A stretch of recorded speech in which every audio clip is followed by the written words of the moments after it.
Okay, hi friends, this is Nagaraju.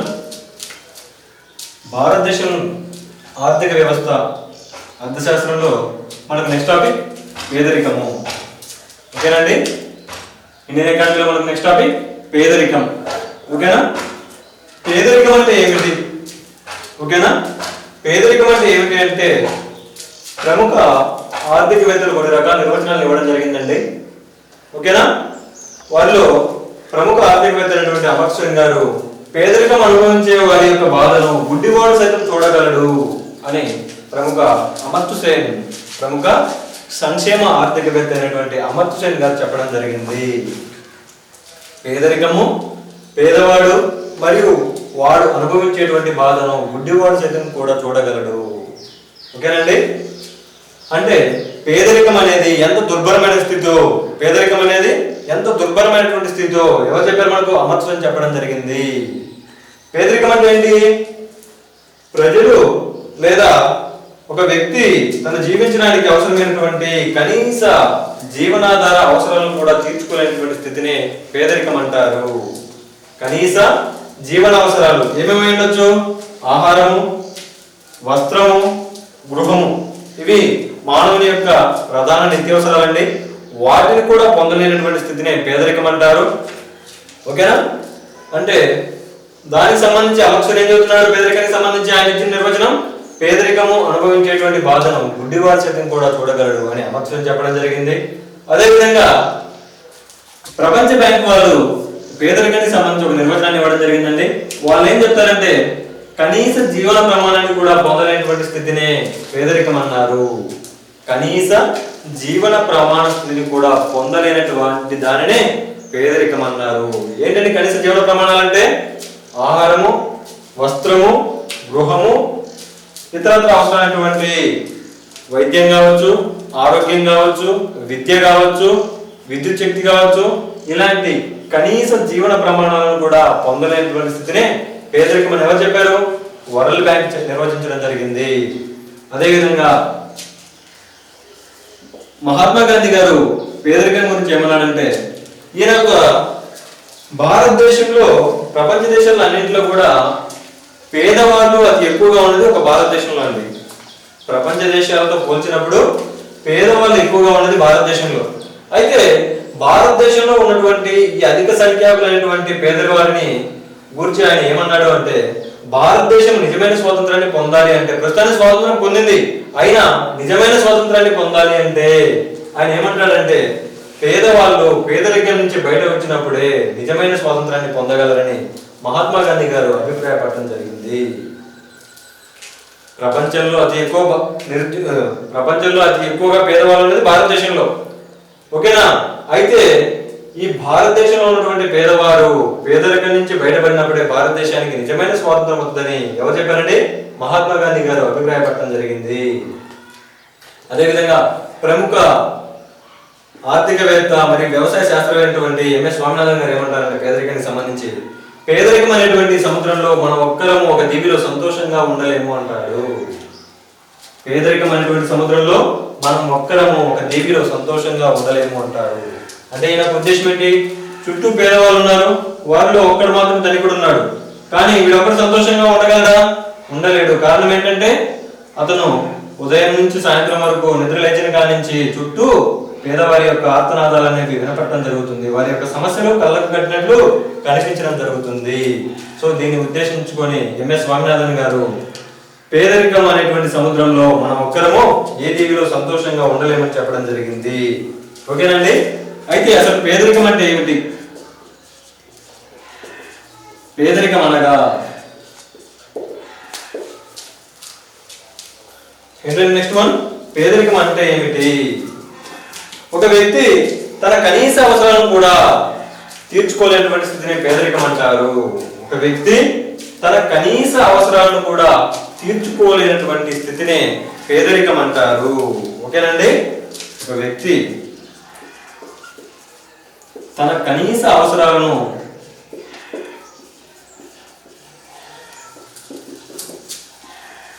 తీర్చుకోలేనటువంటి స్థితిని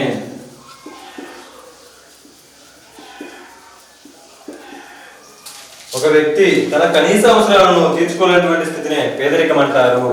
అయితే ఈ యొక్క కనీస అవసరాలను ద్రవ్య రూపంలో అంచనా వేసి, ఓకేనండి, ఫర్ ఎగ్జాంపుల్ ఆహారం కావచ్చు, వస్త్రం, గృహం, వైద్యం, విద్య, ఇలాంటి కనీస అవసరాలను ద్రవ్య రూపంలో అంచనా వేసి, ఫర్ ఎగ్జాంపుల్ ఒక వ్యక్తి యొక్క అన్ని అవసరాలను తీర్చుకోవడానికి ఒక నెల రోజులకు గాను ఒక 1000 రూపాయలు అంచనా వేసుకున్నట్లయితే ఎన్ని రోజులకండి? ఒక నెల రోజులకు ఒక కుటుంబం తన యొక్క కనీస అవసరాలైనటువంటి ఆహారము, వస్త్రం, గృహం, విద్య, వైద్యం ఇలాంటి కనీస అవసరాలు తీర్చుకోవడానికి నెలకు 1000 రూపాయలు ఖర్చు అవుతుంది అనుకున్నాం. ఓకేనా? ఈ 1000 రూపాయలు కూడా పొందలేనటువంటి స్థితినే పేదరికం అంటారు. ఓకేనండి, ఈ 1000 రూపాయలను పొందలేనటువంటి పరిస్థితిని పేదరికం అంటారు. ఓకేనా? అయితే భారతదేశంలో పేదరికం 2 రకాలుగా ఉండటం జరిగింది. ఓకేనండి, భారతదేశం మరియు ఇతర ప్రపంచ దేశాలలో పేదరికం అనేది ప్రధానంగా 2 రకాలుగా ఉంది. అందులో ఫస్ట్ వన్ నిరపేక్ష పేదరికము, రెండవది సాపేక్ష పేదరికము. ఓకేనండి, ప్రపంచ దేశాలలో పేదరికం అనేది ప్రధానంగా 2 రకాలుగా ఉంది. ఒకటి నిరపేక్ష పేదరికము, 2 సాపేక్ష పేదరికము.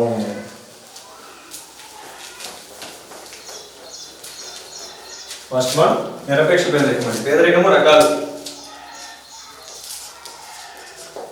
ఫస్ట్ వన్ నిరపేక్ష పేదరికము.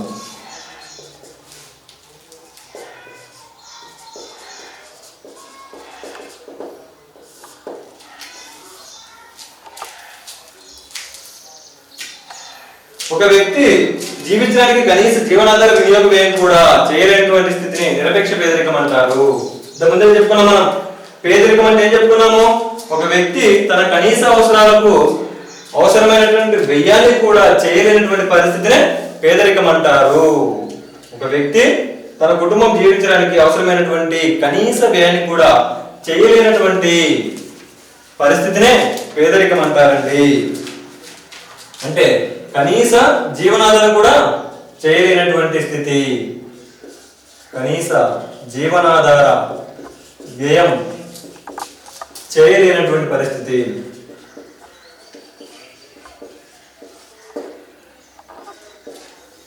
కనీస జీవనాధార వ్యయం కూడా చేయలేనటువంటి స్థితిని ఏమంటారండి? నిరపేక్ష పేదరికం అంటారు. ఇది అభివృద్ధి చెందుతున్న మరి వెనుకబడినటువంటి దేశాలలో అతి ఎక్కువగా ఉండటం జరుగుతుంది. నిరపేక్ష పేదరికం అంటే ఏంటండి? ఒక వ్యక్తి తన కుటుంబం జీవించడానికి అవసరమైనటువంటి కనీస అవసరాలను కూడా వ్యయం చేయలేనటువంటి స్థితినే నిరపేక్ష పేదరికం అంటారు. ఈ నిరపేక్ష పేదరికం అనేది అభివృద్ధి చెందుతున్న మరియు వెనకబడినటువంటి దేశాలలో ఎక్కువగా ఉండటం జరుగుతుంది. అభివృద్ధి చెందుతున్న మరియు వెనకబడి ఉన్నటువంటి దేశాలలో, అభివృద్ధి చెందుతున్న వెనకబడిన దేశాలలో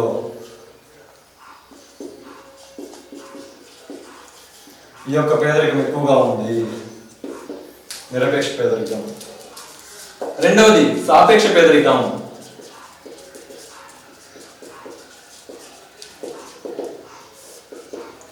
సాపేక్ష పేదరికం ఇది నిరపేక్ష పేదరికానికి భిన్నమైనదండి.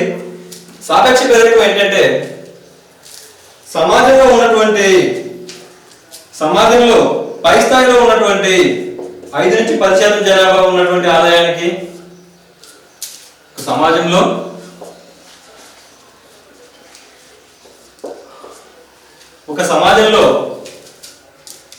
పైన ఉన్నటువంటి 5 నుంచి 10% జనాభాకి, అదేవిధంగా కింద ఉన్నటువంటి 5 నుంచి 10% జనాభాకి,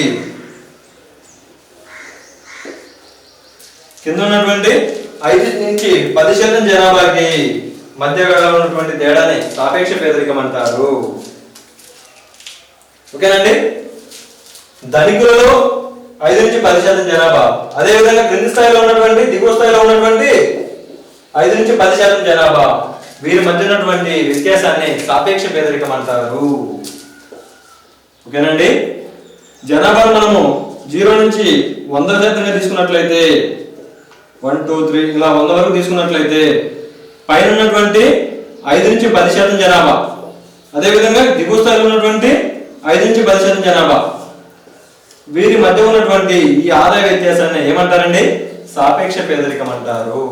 అంటే ఇది ధనికుడికి మరియు పేదవాడికి మధ్య ఉన్నటువంటి వ్యత్యాసాన్ని తెలియజేస్తుంది. అంటే ఈ 5% నుంచి 10% జనాభాతో పోల్చినప్పుడు ఈ 5 నుంచి 10% మధ్య జనాభా మధ్య ఉన్నటువంటి ధనాన్ని వ్యత్యాసం చూపిస్తుంది. ఫర్ ఎగ్జాంపుల్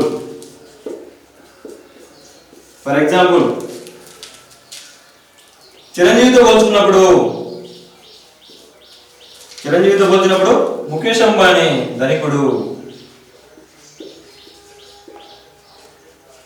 లేదా ముఖేష్ అంబానీతో పోల్చినట్లయితే చిరంజీవి పేదవాడు అవుతాడు. చిరంజీవితో పోల్చినట్లయితే ముఖేష్ అంబానీ ధనికుడు, అదేవిధంగా ముఖేష్ అంబానీతో చూసినట్లయితే చిరంజీవి పేదవాడు అవుతాడు. అయితే జనాభాలో పై స్థాయిలో ఉన్నటువంటి 5 నుంచి 10% జనాభాకు కింది స్థాయిలో ఉన్నటువంటి 5 నుంచి 10% జనాభాకు మధ్య గల వ్యత్యాసాన్ని సాపేక్ష పేదరికం తెలియజేస్తుంది. ఓకేనండి. అంటే ఇద్దరు వ్యక్తుల మధ్య పోల్చడానికి ఈ యొక్క పేదరికం అనేది ఉపయోగపడుతుంది. ఇద్దరు వ్యక్తుల మధ్య ఆదాయ వ్యత్యాసాన్ని పోల్చడానికి సాపేక్ష పేదరికం అనేది ఉపయోగపడుతుంది. అంటే ఈ జనాభాతో పోల్చినప్పుడు ఈ జనాభా మధ్య ఆదాయం ఎంత ఉంది, రెండింటి మధ్య ఉన్నటువంటి వ్యత్యాసమే సాపేక్ష పేదరికం అండి. ఓకేనా. నెక్స్ట్ వన్ పేదరికపు గీత.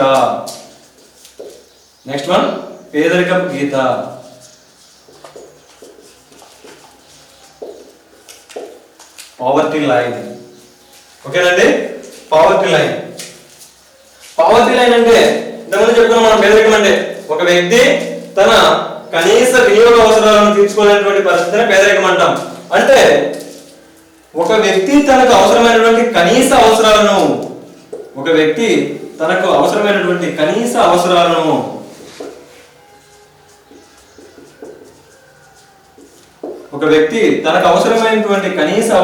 ఎంత వ్యయం కావాలి. ఇంతకుముందు మనం చెప్పుకున్నాం కనీస అవసరాలకు మనం చెప్పుకున్నాం. ఒక ఎగ్జాంపుల్ 1000 రూపాయలను కనీస అవసరంగా తీసుకున్నట్లయితే, అంటే 1000 రూపాయలు మనం పేదరికపు గీతగా తీసుకున్నట్లయితే, ఎందుకని చెప్తున్నాం కనీస అవసరాలు అయినటువంటి ఆహారం కావచ్చు, విద్య కావచ్చు, వసతి కావచ్చు, గృహం కావచ్చు. ఓకేనా. వీటన్నింటికి ఒక 1000 రూపాయలు ఖర్చు అవుతుంది అనుకున్నట్లయితే దాన్నే పేదరికపు గీత అంటారు. Poverty line. దీన్నే పావర్టీ లైన్ గా చెప్పుకోవడం జరుగుతుంది. అయితే 1000 రూపాయల కంటే అదనంగా ఆదాయం ఉన్నటువంటి వారిని, ఫర్ ఎగ్జాంపుల్ 1100, 1200, ఇలాంటి వ్యక్తిని ఏమంటారండి? ఎబోవ్ పావర్టీ లైన్ అంటారు. పేదరికపు ఎగువన ఉన్నటువంటి వారు ఎబోవ్ పావర్టీ లైన్. అదేవిధంగా 1000 రూపాయల కంటే తక్కువ ఆదాయం కలిగినటువంటి 900 కావచ్చు, 800 కావచ్చు, 700 కావచ్చు, వీరిని ఏమంటారండి? బిలో పావర్టీ లైన్ అంటారు. అంటే పేదవాళ్ళని ఎవరండి? ఇక్కడ బీపీఎల్ వారిని పేదవారిగా పరిగణించడం జరుగుతుంది. ఓకేనండి. అర్థమవుతుందా? పేదరికపు గీత అంటే ఏం చెప్తున్నాము? కనీస అవసరాలను ఒక ద్రవ్య రూపంలో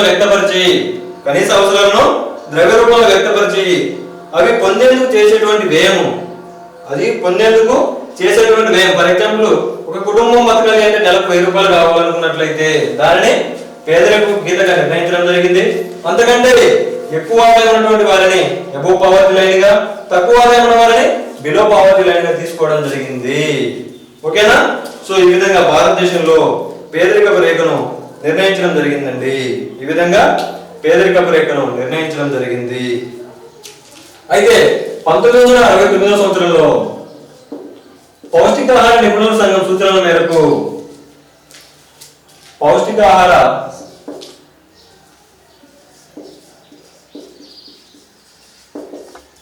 సలహా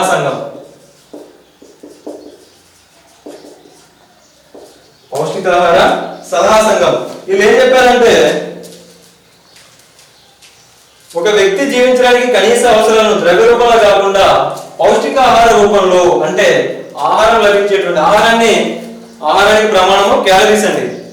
ఒక వ్యక్తి పొందబడుతున్నటువంటి ఆహారాన్ని క్యాలరీల రూపంలో లెక్కించడం జరుగుతుంది.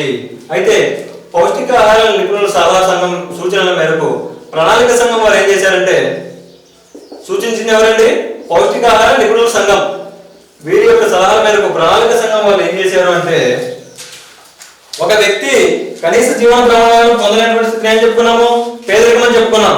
అయితే ఈ యొక్క కనీస అవసరాలుగా గ్రామీణ ప్రాంతాల్లో అయితే 2400 క్యాలరీల ఆహారము,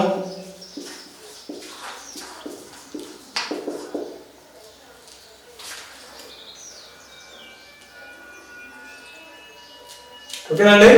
అదే పట్టణ ప్రాంతాల్లో అయితే 2100 క్యాలరీల ఆహారం. అంటే వీళ్ళు ఇప్పటి వరకు పేదరికాన్ని కనీస అవసరాల రూపంలో, ద్రవ్య రూపంలో వ్యక్తపరిస్తే వీళ్ళు ఏం చేస్తున్నారంటే ఆహార రూపంలో పేదరికాన్ని లెక్కించడానికి ప్రయత్నం చేస్తున్నారు పౌష్టికాహార సలహా సంఘం వారు. దీన్ని ఇంప్లిమెంట్ చేసింది ఎవరు? ప్రణాళిక సంఘం వాళ్ళు. అయితే వీళ్ళు ఏం చెప్తున్నారంటే గ్రామీణ ప్రాంతాలలో 2400 క్యాలరీల కంటే ఎక్కువ ఆహారాన్ని కానీ తీసుకున్నట్లయితే వాళ్ళు ఏపీఎల్ గాను, 2100 క్యాలరీల ఆహారాన్ని తీసుకున్నట్లయితే వారిని పట్టణ ప్రాంతాలలో ఏపీఎల్ గాను, ఈ రెండింటికంటే తక్కువగా తీసుకున్నటువంటి వారిని, అంటే గ్రామీణ ప్రాంతాల్లో 2400 క్యాలరీల ఆహారం కంటే తక్కువ ఆహారం తీసుకునే వారిని ఏమంటారండి? బీపీఎల్ గాను, పట్టణ ప్రాంతాల్లో 2400 క్యాలరీల ఆహారం కంటే తక్కువ ఆహారం తీసుకున్నట్లయితే వారిని కూడా బీపీఎల్ గాను పరిగణించడం జరుగుతుంది. ఓకేనా? ఎవరు చెప్పారు? పౌష్టికాహార సలహా సంఘం లేదా నిపుణుల సంఘం వారు చెప్పడం జరిగింది. అయితే భారతదేశంలో 1973-74 సంవత్సరంలో పేదరికపు గీతాన్ని నిర్ణయించడం జరిగిందండి. 1974-75 సంవత్సరంలో పేదరికపు గీతాన్ని నిర్ణయించడం జరిగింది. దీన్ని ప్రామాణికంగా ఏం చేస్తున్నారు అంటే ప్రజల యొక్క జీవన ప్రమాణాలను ప్రామాణికంగా తీసుకోవడం జరిగింది. ప్రజల జీవన ప్రమాణం, ప్రజల జీవన ప్రమాణాలను ప్రామాణికంగా తీసుకోవడం జరిగింది. ఏంటి జీవన ప్రమాణాలు అంటే? కనీస అవసరాలని జీవన ప్రమాణం అని అంటారండి. ఓకేనా? అయితే దీన్ని గ్రామీణ ప్రాంతాల్లో అయితేనేమో 49 రూపాయలు గాను నెల రోజులకండి, పట్టణ ప్రాంతాల్లో అయితేనేమో అయితే దీన్ని 56 రూపాయలు గాను నిర్ణయించడం జరిగింది నెల రోజులకు. గ్రామీణ ప్రాంతాల్లో 49 రూపాయలు ఎంపీఈసీ గాను, monthly per capital expenditure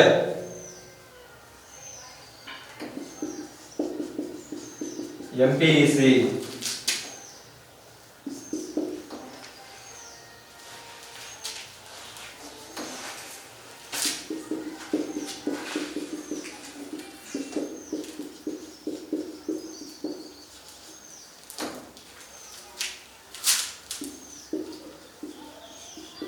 monthly per capital consumption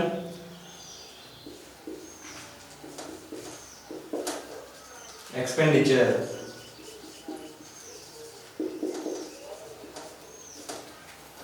monthly per capital consumption expenditure.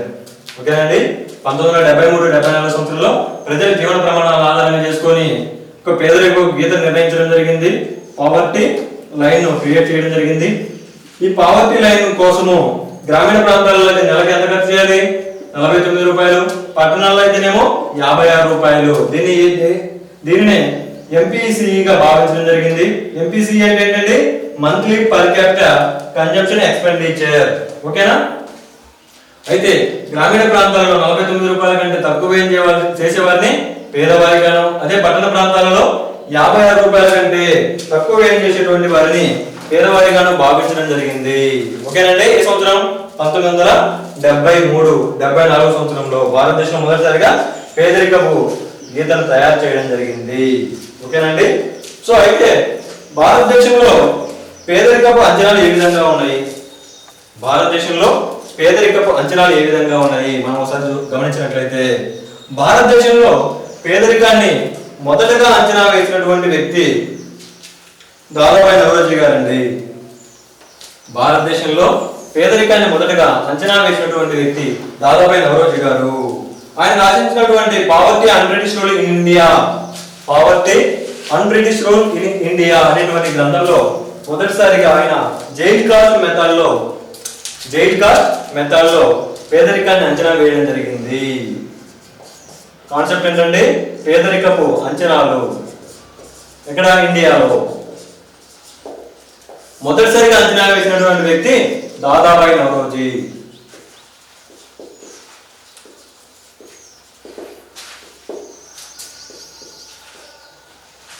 The poverty unbritish India అనేటువంటి గ్రంథంలో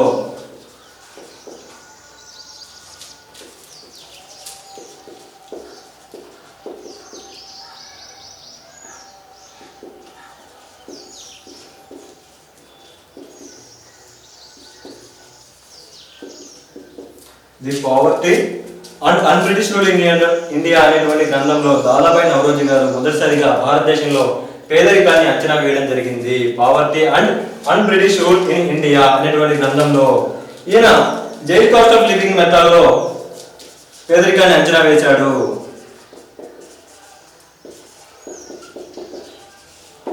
జైలులో ఉన్నటువంటి ఖైదీలు రోజుకు ఎంత వ్యయం చేస్తున్నారు అనేటువంటి విధానంలో ఈయన భారతదేశంలో పేదరికాన్ని అంచనా వేయడం జరిగిందండి. ఓకేనా? ఒక జైలులో ఒక ఖైదీ సగటున రోజుకు ఎంత వ్యయం చేస్తున్నాడు అనేటువంటి అంచనాలతోటి ఈయన మొదటిసారిగా భారతదేశంలో పేదరికాన్ని అంచనా వేయడం జరిగిందండి. ఓకేనా? అయితే ఈయన తర్వాత కాలంలో రత్ మరియు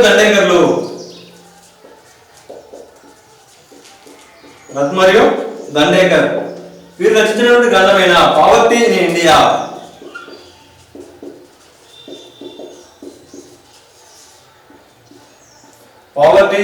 అనేటువంటి గ్రంథంలో పేదరికాన్ని అంచనా వేయడం జరిగింది.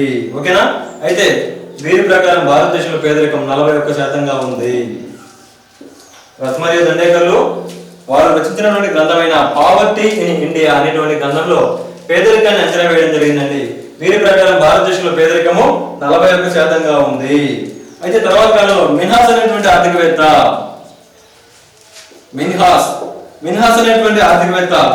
ఈయన రచించినటువంటి గ్రంథమైనటువంటి ప్లానింగ్ అండ్ ది పూర్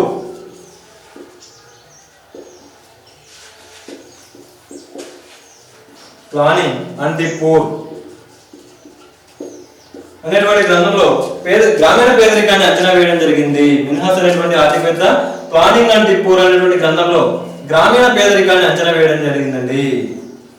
గ్రామీణ పేదరికాన్ని ఈయన అంచనా వేయడం జరిగింది. ఓకేనా? అదేవిధంగా గౌరవ్ దత్ మరియు మార్టిన్ రావలిన్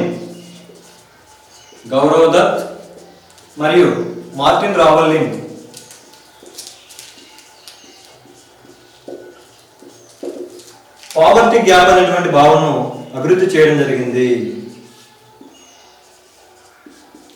ఇది మనకు నెక్స్ట్ కాన్సెప్ట్ వస్తుందండి. గౌరవ్ దత్ మరియు మార్టిన్ రావెలిన్ అనేటువంటి ఆర్థికవేత్తలు పావర్టీ గ్యాప్ అనేటువంటి భావనను అభివృద్ధి చేయడం జరిగింది. అయితే వీరితో పాటుగా అహ్లూవాలియా, ఓజా,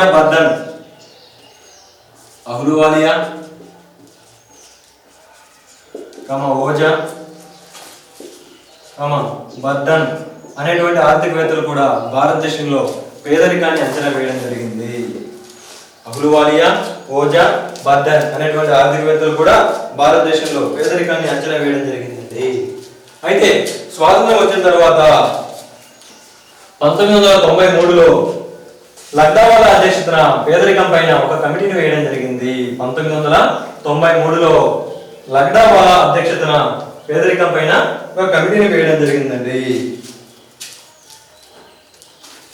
అయితే ఏ సంవత్సరం అండి?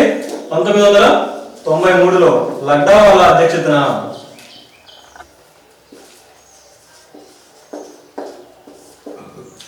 పేదరికం పైన కమిటీని నియమించారు. నిపుణుల కమిటీ.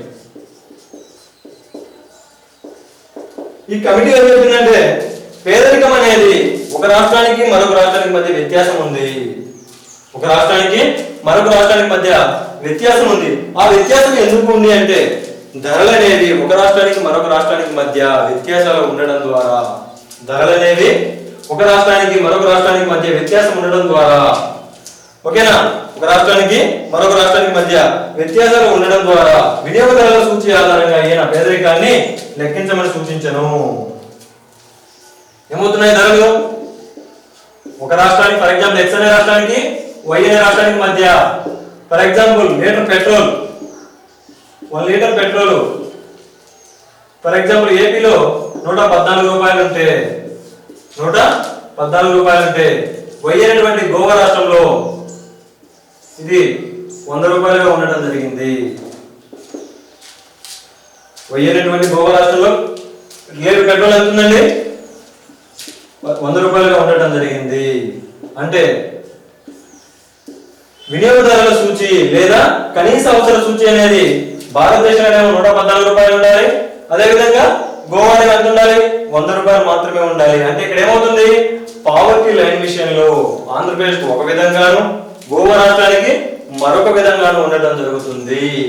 పావర్టీ లైన్ లో ఆంధ్రప్రదేశ్ ఒక విధంగాను గోవాకు మరొక విధంగా ఉండటం జరుగుతుంది. తద్వారా ఆంధ్రప్రదేశ్ లో ఉన్నటువంటి పేదరికం ఒక విధంగా ఉంటుంది, గోవాలో ఉన్నటువంటి పేదరికం ఇంకొక విధంగా ఉంటుంది. కారణం ఎందుకు?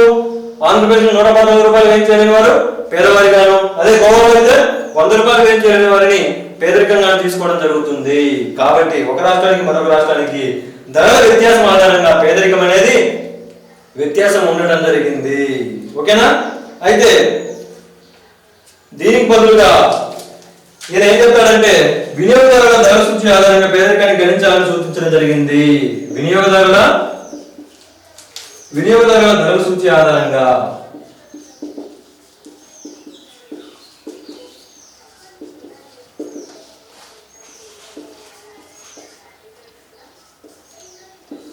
వినియోగదారుల ధరల సూచి ఆధారంగా పేదరికాన్ని గణించమని చెప్పాను. ఎవరు? లడ్డావాలా. అంటే ఇంతకుముందు పేదరికాన్ని గణించడానికి ఏం చేశారు? ధరలను ప్రామాణికంగా తీసుకునే వాళ్ళు. కానీ ప్రజెంట్ ఏం చేస్తున్నారండి? వినియోగ ధరల సూచిని ఆధారంగా తీసుకోవడం జరుగుతుంది. వినియోగ ధరల సూచిని ఆధారంగా తీసుకోవడం జరుగుతుంది. అంటే ఇక్కడ కొనుగోలు శక్తిని ప్రామాణికంగా తీసుకుంటున్నారు. ఇది మనకు బ్యాంకింగ్ టాపిక్ లో వస్తుందండి. ఓకేనా? వినియోగదారుల ధరల సూచి ఆధారంగా భారతదేశంలో పేదరికాన్ని లెక్కిస్తున్నారు. అయితే ఇప్పటికీ కూడా లడ్డావాలా ఫార్ములానే భారతదేశంలో ఫాలో అవడం జరుగుతుంది. ఇప్పటికీ కూడా ఏ ఫార్ములా అనుసరిస్తున్నారని పేదరికాన్ని లెక్కించడంలో లడ్డావాలా ఫార్ములానే అనుసరించడం జరుగుతుంది.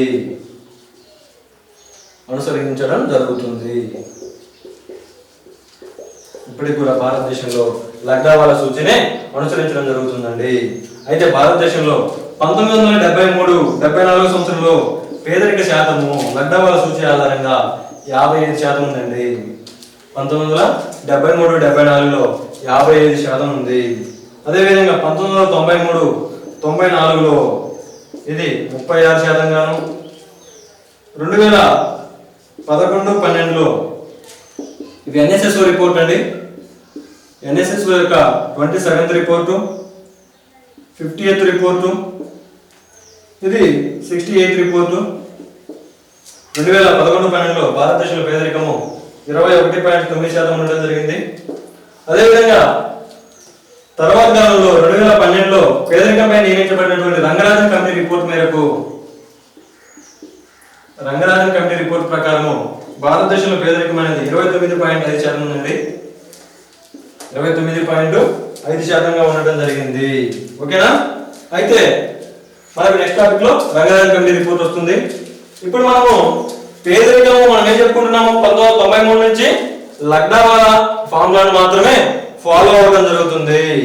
అయితే 2004-2005 సంవత్సరంలో పేదరికం యొక్క కొలమానంలో కొన్ని మార్పులు తీసుకురావడం జరిగిందండి. ఓకేనా? 2004-05 సంవత్సర కాలంలో పేదరికం యొక్క కొలమానంలో కొన్ని మార్పులు తీసుకురావడం జరిగింది. ఎన్ఎస్ఎస్ఓ వారి యొక్క 61st రౌండ్ లో 2004-05 సంవత్సరంలో పేదరికాన్ని కొలిచేటువంటి విధానంలో మార్పులు తీసుకుని రావడం జరిగింది. ఎన్ఎస్ఎస్ఓ 61వ రౌండ్ 2004-05. వీళ్ళు పేదరికాన్ని 2 రకాలుగా గణించారండి. పేదరికాన్ని 2 రకాలుగా గణించారు.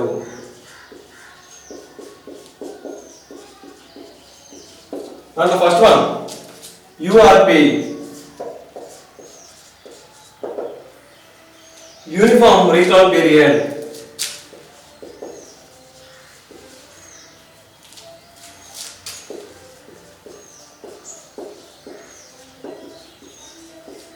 యూనిఫామ్ రీకాల్ పీరియడ్ అయితే ఏంటి యూనిఫామ్ రీకాల్ పీరియడ్ అంటే ఈ యొక్క విధానంలో పేదరికాన్ని గణించేటప్పుడు అన్ని వస్తువులపై చేసేటువంటి వ్యయము 30 రోజుల కాలానికి తీసుకోవడం జరుగుతుంది. ఈ యొక్క విధానంలో పేదరికాన్ని అంచనా వేస్తాం. ఈ యొక్క పేదరికాన్ని అంచనా వేసేటప్పుడు ఓకేనా అన్ని వస్తువులపైన ఒక నెల కాలంలో ఏ విధమైనటువంటి వ్యయం చేస్తున్నాము 30 రోజుల కాలానికి గాను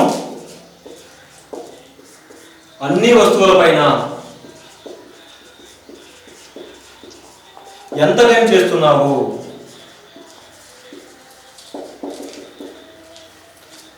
ఫర్ ఎగ్జాంపుల్ ఒక నెల కాలంలో కనీస అవసరాలపైన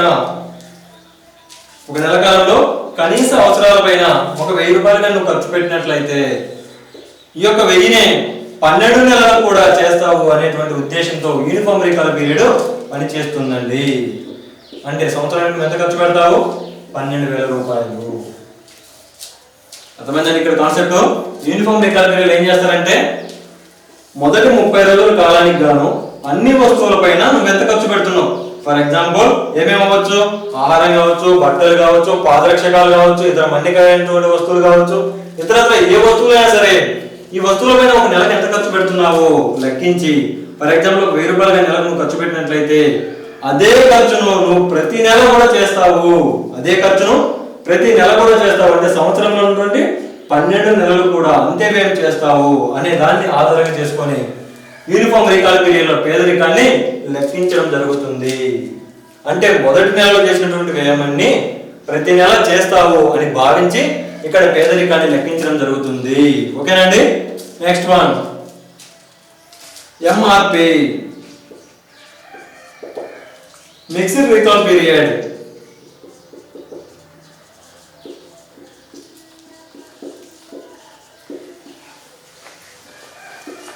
next one mixed recall period MRP. అయితే ఈ విధానంలో ఏం చేస్తారంటే మొదటి విధానం ఏం చెప్తున్నాము, మొదటి నెల చేసేటువంటి వ్యయాన్ని ప్రతి నెల చేస్తారని భావించి యూనిఫామ్ రీకాల్ పీరియడ్ ను లెక్కిస్తున్నాం. అయితే మిక్స్డ్ రీకాల్ పీరియడ్ లో తరచూ కొనేటువంటి 5 రకాల వస్తువులను మినహాయించి మిగిలిన వస్తువులపైన ప్రతి నెలలో ఎంత అంచనా వేస్తున్నారో చెప్పి లెక్కించడం జరుగుతుంది. ఓకేనండి.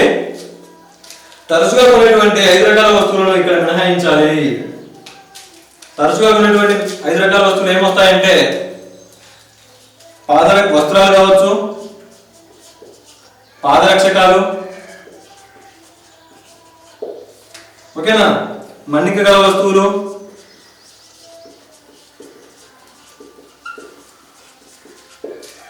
విద్య, ఆరోగ్యం. 5 రకాల వస్తువులు ఏంటంటే 1, 2, 3, 4, 5. ఈ 5 రకాల పైన చేసేటువంటి వ్యయం అనేది ప్రతి నెల ఉండదు. ఈ 5 రకాల వస్తువుల పైన చేసేటువంటి వ్యయం అనేది ప్రతి నెల చేస్తామా? ప్రతి నెల ఒకసారి బట్టలు కొనలేము. అదేవిధంగా ప్రతి నెలకు ఒకసారి కొనుక్కునే వాళ్ళంటే కొనుక్కోవచ్చు, అది వేరే విషయం. ఓకేనా. వస్త్రాల పైన ప్రతి నెల వ్యయం చేయరు.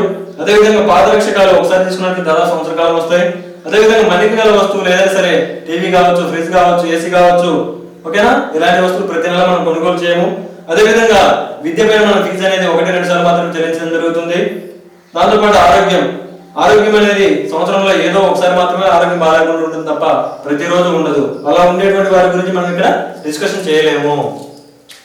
అయితే ఇలాంటి ఈ 5 రకాల వస్తువుల పైన చేసేటువంటి వ్యయాన్ని మాత్రము సంవత్సరంలో ఒకసారి మాత్రమే పరిగణిస్తారు. సంవత్సరంలో ఈ వస్తువుల పైన చేసేటువంటి వ్యయాన్ని ఒక్కసారి మాత్రమే లెక్కించడం జరుగుతుంది. ఒక్కసారి లెక్కించి మిగిలిన ఏమేమవచ్చు, ఆహారం కావచ్చు, మన్నిక గల వస్తువులు, నశ్వర వస్తువులు అంటే తక్కువ ఒకసారి వినియోగంతో అంతమైపోయేటువంటి వస్తువులు కావచ్చు, ఇతరత్ర అతనికి కావాల్సినటువంటి వస్తువుల విషయంలో చేసేటువంటి వ్యయాన్ని ప్రతి నెల చేస్తారు అని భావించి, ఓకేనా, ఈ 5 వస్తువులు కాకుండా ఇతర వస్తువుల విషయంలో మొదటి నెల చేసినటువంటి వ్యయాన్ని ప్రతి నెల చేస్తారని భావించి ఈ 5 రకాల వస్తువులు మాత్రం సంవత్సరానికి ఒకసారి మాత్రమే చేస్తారని భావించి లెక్కిస్తే వచ్చేదే మిక్స్డ్ రీకాల్ పీరియడ్.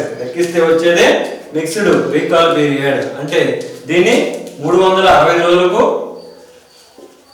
ఒకసారి మాత్రం పరిగణలోకి తీసుకోవడం జరుగుతుంది. ఒకసారి వస్త్రాలు ఉన్నట్లయితే ఇంకంతే, దాని వల్ల ప్రతి నెల చేసేటువంటి వ్యయంలో భాగంగా పరిగణించారు. ఓకేనా.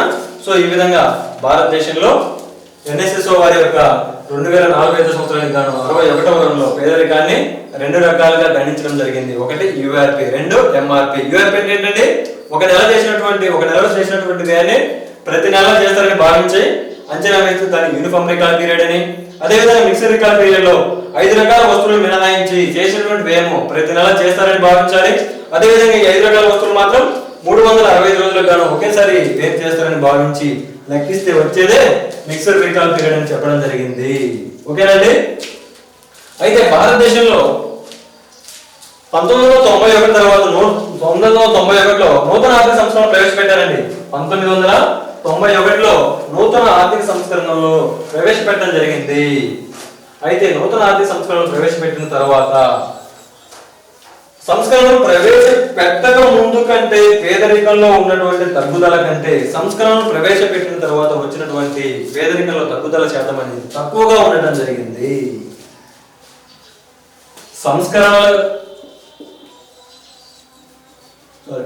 న్యూ ఎకనామికల్ రిఫార్మ్స్ తీసుకొచ్చిన తర్వాత పేదరికంలో తగ్గుదల అనేది తక్కువగా ఉందండి.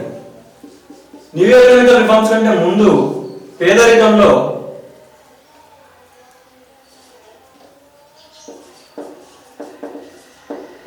after new economic reforms, before new economic reforms,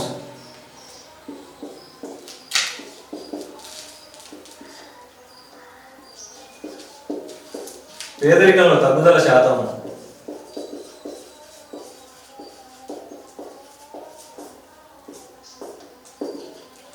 అర్థమైందండి. భారతదేశంలో నూతన ఆర్థిక సంస్కరణలు ప్రవేశపెట్టక ముందే పేదరికంలో తగ్గుదల శాతం అనేది ఎక్కువగా ఉంది. పేదరికంలో తగ్గుదల శాతం అనేది తక్కువగా ఉండడం జరిగింది. దీని గురించి మహేంద్రదేవ్ మరియు రవి అనేటువంటి ఆర్థికవేత్తలు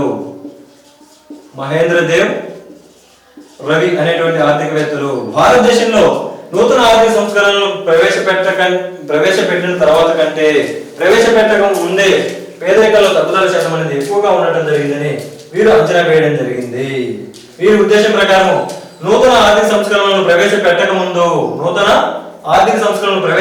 ముందు అంటే 1990 ఆ కాలంలో పేదరికంలో తగ్గుదల అనేది 0.85% ఉండగా 1992 నాటికి అంటే నూతన ఆర్థిక సంస్కరణలు ప్రవేశపెట్టిన తరువాత పేదరికంలో తగ్గుదల శాతం అనేది కేవలం 0.70% పడిపోవడం జరిగింది. నూతన ఆర్థిక సంస్కరణలు ప్రవేశపెట్టక ముందు పేదరికంలో తగ్గుదల ఎంత ఉంది? 0.85% చొప్పున ప్రతి సంవత్సరం పేదరికం అనేది తగ్గుతూ వస్తుంది. అయితే నూతన ఆర్థిక సంస్కరణలు ప్రవేశపెట్టిన తర్వాత 1991 తర్వాత ఏమైందండి? పేదరికంలో తగ్గుదల అనేది ఇంతకుముందు 100% గాను ప్రతి సంవత్సరము 0.85% తగ్గుతూ వస్తే నూతన ఆర్థిక సంస్కరణ తర్వాత పేదరికం మాత్రం 0.70% మాత్రమే తగ్గుతూ రావడం జరిగింది. ఓకేనండి. అయితే ఈ విషయాన్ని గౌరవ్ దత్ అనేటువంటి ఆర్థిక కూడా చెప్పడం జరిగింది. గౌరవ్ దత్ అనేటువంటి ఆర్థికవేత్త కూడా ఏం చెప్పాడంటే సంస్కరణల పూర్వం కంటే కూడా సంస్కరణ తర్వాతనే పేదరికం అనేది తగ్గుదల రేటు తక్కువగా ఉందని చెప్పడం జరిగింది. సంస్కరణల తర్వాత పేదరికం తగ్గుదల అనేది తక్కువగా ఉండడం జరిగింది అని ఎవరు చెప్పారు? గౌరవ్ దత్ గారు చెప్పడం జరిగింది. అయితే వరల్డ్ బ్యాంక్ వారు భారతదేశంలో పేదరికాన్ని ఎంత అంచనా వేస్తున్నారు? వరల్డ్ బ్యాంక్ అంచనా భారతదేశంలో పేదరికాన్ని అంచనా వేయడం కోసము ప్రపంచ బ్యాంక్ వాళ్ళు బీపీఎల్ గా దేనిని భావిస్తున్నారు లేదా పేదరిక గీత పావర్టీ లైన్ గా దేని పరిగణిస్తున్నారంటే వీళ్ళు 1.90 బిలియన్ యుఎస్ డాలర్స్ లో పేదరికపు గీతను లెక్కించడం జరుగుతుంది. ప్రపంచ బ్యాంక్ వాళ్ళు భారతదేశంలో పేదరికాన్ని అంచనా వేయడం కోసం ఒక పావర్టీ లైన్ తీసుకొచ్చారండి. అది ఏమిటి అంటే భారతదేశంలో ఉన్నటువంటి పౌరులు ఎవరైతే ఒక రోజుకు 1.90 అమెరికా డాలర్స్ ఎవరైతే ఖర్చు పెడతారో వారు ధనికులుగాను, ఎవరైతే 1.90 డాలర్స్ కంటే తక్కువ వ్యయం చేస్తారో వారిని పేదవారుగాను పరిగణించడం జరుగుతుంది. ఎక్కువ కేటాయిస్తే వాళ్ళు ఏమంటారు? ఏపీఎల్. అంటే ఒక రోజుకు $1.90 కంటే $1.90 కంటే ఎక్కువ వ్యయం చేస్తేనేమో వాళ్ళు ఎబో పవర్టీ లైన్ గాను, $1.90 కంటే తక్కువ వ్యయం చేస్తేనేమో వారిని బిలో పవర్టీ లైన్ గాను అంచనా వేయడం జరుగుతుందండి. ఎవరు? వరల్డ్ బ్యాంక్ వాళ్ళు. ఓకేనా? అయితే 1993లో మనం లక్నోవాలా కమిటీని పేదరికం పైన నియమించారని చెప్పుకున్నాం. అయితే తర్వాత కాలంలో 2004 సంవత్సరంలో పేదరికం పైన లేదా పేదరికాన్ని అంచనా వేసేటువంటి పద్ధతులను పునర్వ్యవస్థీకరించాలని లేదా వాటిలో కొంచెం మార్పులు చేర్పులు చేయాలనేటువంటి ఉద్దేశంతో 2004లో సురేష్ టెండూల్కర్ కమిటీని నియమించడం జరిగింది. పేదరికాన్ని అంచనా వేసేటువంటి పద్ధతులలో ఏమైనా మార్పులు చేయాలా అనేటువంటి ఉద్దేశంతో ఏ కమిటీ నియమించారండి? 2004 సంవత్సరంలో సురేష్ టెండూల్కర్ కమిటీని నియమించడం జరిగింది. అయితే ఈ యొక్క కమిటీ తన యొక్క రిపోర్ట్ను 2009 సంవత్సరంలో ఇవ్వడం జరిగింది. పేదరికాన్ని గణించేటువంటి పద్ధతులపైన అధ్యయనం చేయడం కోసము పేదరికాన్ని గణించేటువంటి పద్ధతులపైన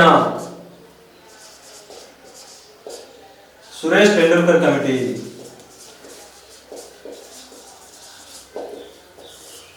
2004 సంవత్సరంలో పేదరికాన్ని అంచనా వేసేటువంటి పద్ధతులలో ఏమైనా మార్పులు తీసుకురావాలా లేదా ప్రస్తుతము భారతదేశంలో పేదరికాన్ని అంచనా వేసేటువంటి పద్ధతుల పైన వాటిని ఒకసారి రివ్యూ చేయడం కోసము సురేష్ టెండూల్కర్ కమిటీని నియమించడం జరిగిందండి. ఈ యొక్క కమిటీ తన యొక్క రిపోర్ట్ను 2009లో ఇచ్చిందండి. ఓకేనా? అయితే ఈయన ఏం చెప్తున్నాడంటే పేదరికాన్ని గణించేటప్పుడు పేదరికపు రేఖను గణించేటప్పుడు పావర్టీ లైన్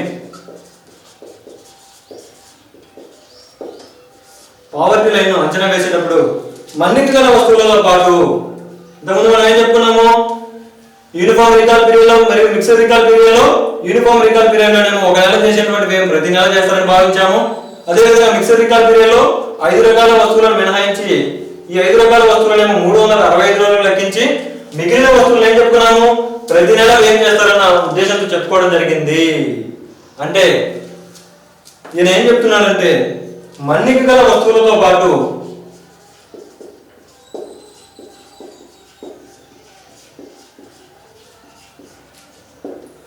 విద్య, ఆరోగ్యం వంటి అంశాలను కూడా పరిగణలోకి తీసుకోవాలని చెప్పడం జరిగింది.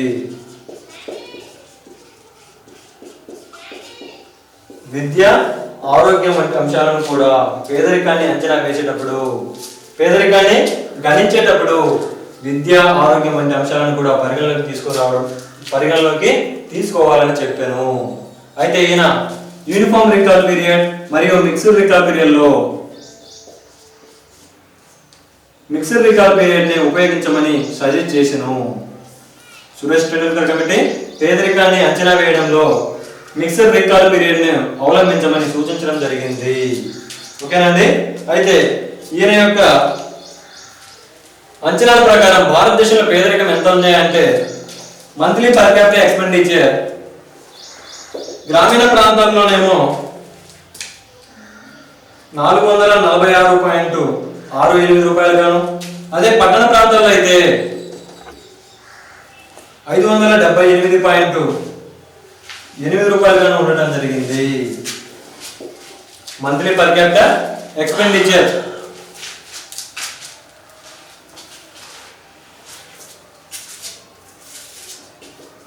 Monthly per capital consumption expenditure Suresh Tendulkar committee సూచనల మేరకు గ్రామీణ ప్రాంతాల్లో ఒక నెల రోజులకు గాను ఎంత ఉండాలండి? 446.68 రూపాయలు. అదే పట్టణ ప్రాంతాల్లో అయితే 578.8 రూపాయలు ఉండాలి. ఎన్ని రోజులకండి? నెలకు. Monthly per capital consumption expenditure. ఓకేనా? అయితే ఈయన యొక్క అంచనాల ప్రకారం భారతదేశంలో పేదరికం అనేది 37.2% ఉండటం జరిగింది. పేదరికం ఎంత ఉందండి? 37.2% ఉంది. ఏ సంవత్సరంలో? 2004-05 సంవత్సరానికి గాను 37.2% ఉండటం జరిగిందండి. అంటే భారతదేశంలో ఈ యొక్క పేదరికం అనేది చాలా ఎక్కువగా ఉందని చెప్పుకోవచ్చు. ఓకేనా?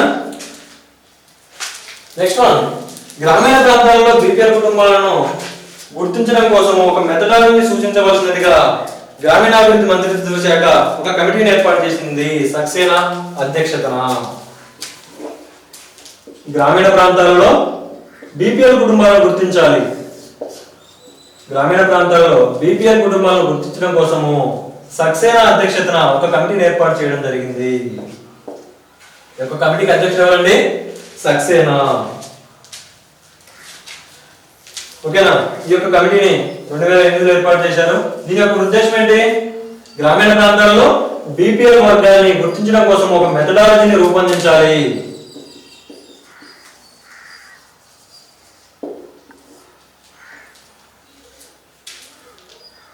ఒక మెథడాలజీని సూచించాలని. ఓకేనా? ఎవరు నియమించారండి? సక్సేనా గారిని 2008వ సంవత్సరంలో నియమించడం జరిగింది. అయితే ఈయన తన కమిటీలో భాగంగా ఒక విధానాన్ని అవలంబించాడండి. ఈయన అవలంబించినటువంటి విధానము ఆటోమేటిక్ ఎక్స్క్లూజన్, ఆటోమేటిక్ ఇంక్లూజన్ అనేటువంటి విధానాన్ని అవలంబించడం జరిగింది. Automatic exclusion, automatic inclusion.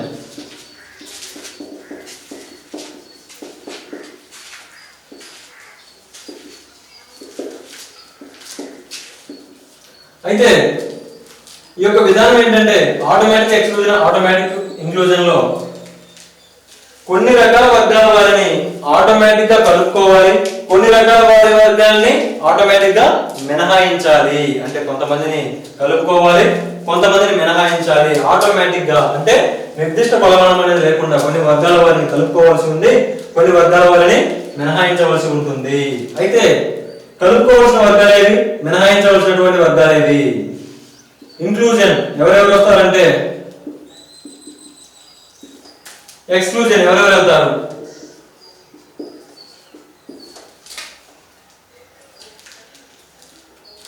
ఓకేనండి? ఇంక్లూజన్ లో ఆదిమ గిరిజన వర్గాల వారు,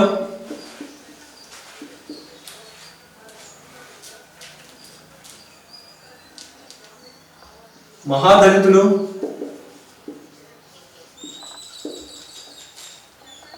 వికలాంగులు, ఒక కుటుంబంలో ప్రధాన సంపాదకుడుగా ఉన్నటువంటి కుటుంబాలు. ఒక కుటుంబంలో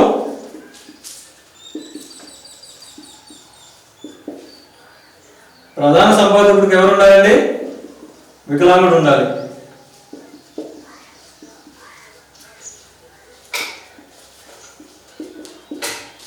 వీరిని ఆటోమేటిక్ గా కలుపుకోవాల్సి ఉంటుంది.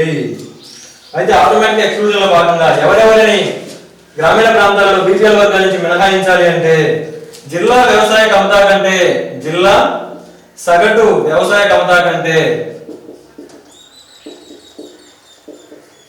జిల్లా సగటు కమతా కంటే ఎక్కువ భూమి ఉన్నటువంటి వారిని ఆటోమేటిక్ గా మినహాయించాలి. అంటే మనం ఏ జిల్లాలో నివసిస్తున్నామో ఆ జిల్లాలో సగటు భూ కమితాలు అనేది ఎంత ఉందో దానికంటే ఎక్కువగా ఉన్నట్లయితే వారిని ఏం చేయాలంటే బీపీఎల్ వర్గం నుంచి మినహాయించవలసి ఉంటుంది. అదేవిధంగా 3 చక్రాల వాహనం కలిగినటువంటి వారిని మినహాయించాలి. 3 చక్రాల వాహనం కలిగినటువంటి వారిని మినహాయించాలి. అదేవిధంగా ట్రాక్టర్ ఉన్నటువంటి వారిని మినహాయించాలి. నెలకు 10,000 రూపాయల కంటే ఎక్కువ ఆదాయం పొందేటువంటి వారిని మినహాయించాలి. నెలకు 10,000 రూపాయల కంటే ఎక్కువ ఆదాయం పొందేటువంటి వారిని కూడా ఏం చేయాలి? గ్రామీణ ప్రాంతాల్లో బీపీఎల్ వర్గం వారి నుంచి మినహాయించవలసి ఉంటుంది. ఎవరిని చేర్చాలి? ఆదిమ గిరిజనులను, మహాదళితులను. ఏ కుటుంబంలో అయితే ప్రధాన సంపాదకుడిగా వికలాంగులు ఉంటారో ఆ యొక్క కుటుంబాలను ఏం చేయాలండి? బీపీఎల్ వర్గంలో చేర్చాలి. బీపీఎల్ వర్గంలో చేర్చవలసి ఉంటుంది. ఓకేనా? 2008 సంవత్సరంలో సక్సేనా అధ్యక్షతన నిర్వహించినటువంటి కమిటీ ఏం తెలియజేస్తుంది? గ్రామీణ ప్రాంతాలలో బీపీఎల్ వర్గాల్లో మెథడాలజీని అవలంబించాలి. గ్రామీణ ప్రాంతాలలో బీపీఎల్ వర్గం వారిని లెక్కించడం కోసము ఒక మెథడాలజీని రూపొందించడం జరిగింది. అదేవిధంగా పట్టణ ప్రాంతాల్లో బీపీఎల్ వ్యక్తులను గుర్తించడం కోసము పట్టణ ప్రాంతాలలో బీపీఎల్ వర్గ ప్రజలను గుర్తించడం కోసము ఎస్ఆర్ హషీం అధ్యక్షతన ఎస్ఆర్ హషీం అధ్యక్షతన ఒక కమిటీని నియమించడం జరిగిందండి. ఇంతకుముందు ఏం చెప్తున్నాను, గ్రామీణ ప్రాంతాలలో బీపీఎల్ వర్గాన్ని అంచనా వేయడం కోసమేమో, ఓకేనా. ఈ కమిటీ సక్సేనా కమిటీ నియమించుకుంటే పట్టణ ప్రాంతాలలో బీపీఎల్ వర్గాల ప్రజలను లెక్కించడం కోసము హషీం కమిటీ నియమించడం జరిగింది. ఇతను కూడా ఆటోమేటిక్ ఎక్లూజన్ అనేటువంటి విధానాన్ని అవలంబించడం జరిగిందండి. ఇతను కూడా ఆటోమేటిక్ ఎక్స్క్లూజన్ అనేటువంటి విధానాన్ని అవలంబించడం జరిగింది, ఓకేనా. అయితే ఈయన ప్రకారం ఆటోమేటిక్ ఎక్స్క్లూజన్ లో ఎవరెవరు వస్తారంటే, ఫస్ట్ వన్ రిఫ్రిజిరేటర్,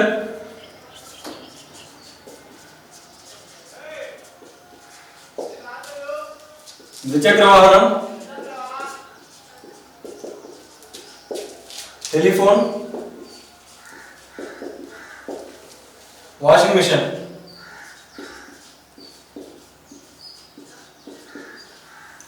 ఈ నాలుగింటిలో ఏవైనా మూడు ఉన్నట్లయితే వారు పేదవారిగా పరిగణించరు. రిఫ్రిజిరేటర్ కానీ, ద్విచక్ర వాహనం కానీ, టెలిఫోన్ కానీ, వాషింగ్ మిషన్ కానీ, ఈ నాలుగింటిలో ఎవరికైతే మూడు ఉంటాయో వారిని పట్టణ ప్రాంతాలలో పేదవారిగా గుర్తించరు.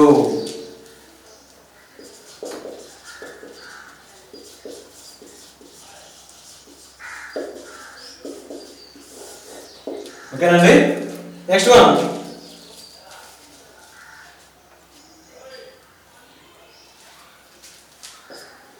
ఇంక్లూజన్ లో ఎవరిని పేదవారిలో చేర్చాలి, అంటే వీనేం చెప్తాడంటే యాచక వృత్తిలో ఉన్నటువంటి వారిని, అంటే బెగ్గర్స్ అండి, యాచక వృత్తిలో ఉన్నవారు, అదేవిధంగా రాళ్ళు కొట్టుకునేవారు,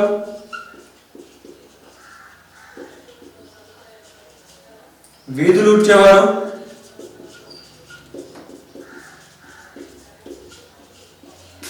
పారిశుద్ధ్య కార్మికులు,